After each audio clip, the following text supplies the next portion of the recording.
Good Saturday morning. Thank you for inviting me into your home or your family once again. And I want to tell you a little story that was sent to me by my nephew. This grandfather had great love for his grandson, and it was returned. So the grandson came to visit him, and Granddad made bacon and eggs for him, which were perfect. And the grandson looked and said, "Granddad, this plate doesn't look quite clean." Grandfather says, "As good as cold water will get it." So the grandson ate the meal and was grateful for it. Later on the day, he gave him some hamburgers, and they were delicious, except, again, the plate wasn't quite up to the standard of cleanliness. And so he said, "Granddad, there are specks all around the edge of the plate. Good as cold water will get it."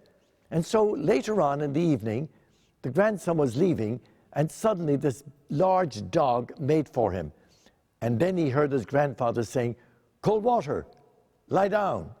So sometimes I think we forget the beauty on the plates of our lives, and we look for the specks. There are specks in all plates. We as professing people in Christ should look and be grateful and help other people to do likewise. Be grateful for the gifts God has given us. Some good things happening. Please register early for our Easter Masses. They're filling up already.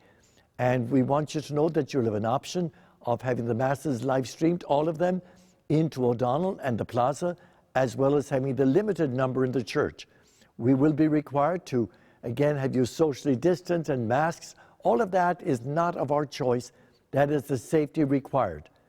We've also installed a new system in our church that will purify the air. Good news for you.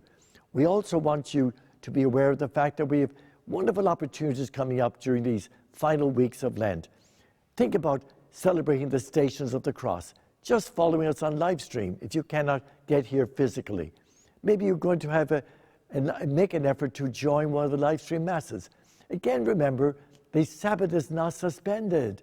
The bishops have lifted the obligation for us to observe it by Sunday Mass, temporarily, but the Sabbath is not changed. So look at some ways you might more deeply celebrate by coming to curbside communion. Be sure that you don't miss that, the beautiful gift of the Eucharist. I've just come off retreat, and I read a book on our North American martyrs. You should read it. It is absolutely just chilling to the soul. And we stand on their shoulders, the love they had for the Holy Eucharist. So have a great week ahead, and do continue to celebrate the joy of the faith. Don't look for the specks on the plate. Celebrate the goodness in your life.